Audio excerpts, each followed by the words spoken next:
Begin.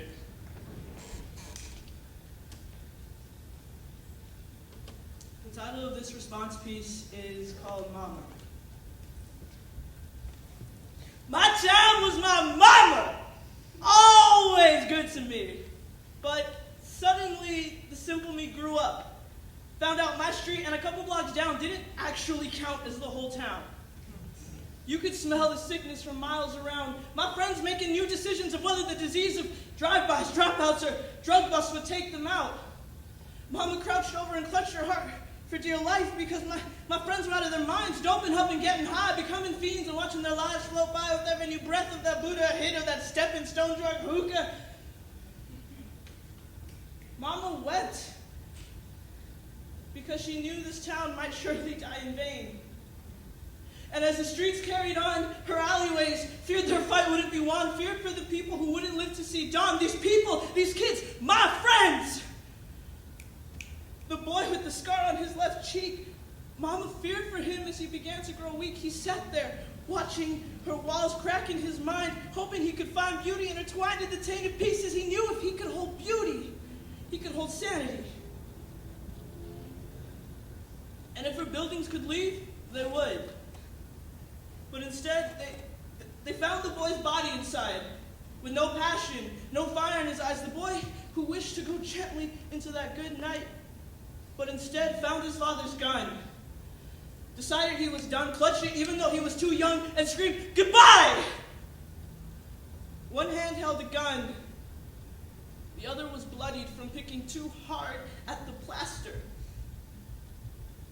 But the buildings weren't the only ones who felt insane. No, her windows also felt the presence of pain. They witnessed me and the silent arguments in my head of how I'm supposed to get out of this town before I'm dead, pacing the room until the floors became thin and the holes in my shoes became another way to show my heart's wounds from years of anger towards my friends because they betrayed my town.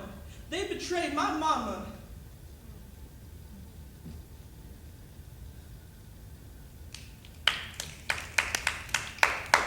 These windows, they witnessed the daydreaming kids who realized there was a slim chance of not having to dance with death before they were 18.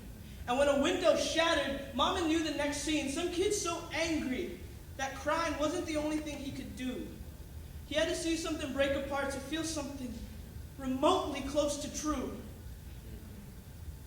And my mama, my town, she saw her children breaking, each one taken by a disease of his choice, drive-bys, dropouts, drug busts, until he could only be kept together again by a chain and two cuffs as silver as the steel cage where he'd wind up. And my town, my mama, she always paid attention through and through. So she recognized that there were a few who wanted so desperately to live lives with a better view, who waited for the day where their stories wouldn't make her windows break or her buildings shake. My town, my mama, she wanted us to feel new. She wanted us to live, not just to survive, so she showed us places beyond poverty-stricken lives. My town, my mama, she showed us every crack on the sidewalk and told us, pay attention to these streets. Because, kid, life ain't no crystal street. So when you realize how every crack on the sidewalk came to be, you'll appreciate the fact that it started off as something bigger than you, and definitely as something bigger than me. So, me and my friends, we walked with eyes beneath our feet, people thinking we had something to hide, but really, we looked at each simple crack with beauty on our minds.